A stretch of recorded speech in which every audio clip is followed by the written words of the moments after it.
Hi! இது நேத்து evening தோட்டத்துக்கு போன வீடியோ தான். அ இது வந்துட்டு நாங்க பைத்தங்கான்னு சொல்லுவோம். உங்க ஊர்ல எப்படி சொல்லுவீங்கன்றத கமெண்ட்ஸ்ல சொல்லுங்க.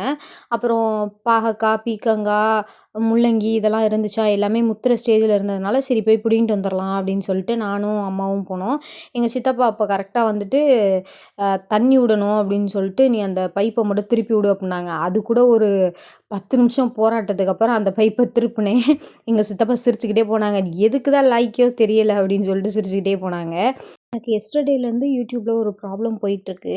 என்ன அப்டின்னா, எப்பவுமே 1K, 2K வியூஸ் போற இடத்துல வெறும் 5, 10 அப்படி தான் போகுது. என்னோட சப்ஸ்கிரைபர்ஸ்க்கே என்னோட வீடியோ வந்து ரீச் ஆகுதான்னு தெரியல. உங்களுக்கு வருதா இல்லன்றத கமெண்ட்ஸ்ல சொல்லுங்க. எனக்கு மெயில் ஐடிக்கு வந்து டியூப் பூஸ்ட் அப்படின்னு சொல்லிட்டு ஒரு இதுல இருந்து மானிட்டைசிங்க்கு வந்து பண்றதுக்கு வந்து ஏதோ சம்திங் ஒண்ணு வந்திருந்துச்சு. அதுலருந்து தான் எனக்கு வந்து அப்படியே டல் ஆனது. என்னோட சப்ஸ்கிரைபர்ஸ் இருப்பீங்கல்ல, உங்களுக்கெல்லாம் என்னோட வீடியோ சஜஷன்ல வருதா இல்லன்றத கமெண்ட்ஸ்ல சொல்லுங்க. ஏன்னா ஒரு ஒரு வீடியோவும் கஷ்டப்பட்டு தான் எடுத்து போடுறேன். ஆனா அது வந்து இப்படி வந்து லாக் ஆகி இருக்கப்போ வந்து ரொம்ப கஷ்டமா இருக்கு. உங்களுக்கு தெரிஞ்சா கமெண்ட்ஸ்ல தயவு செஞ்சு சொல்லுங்க.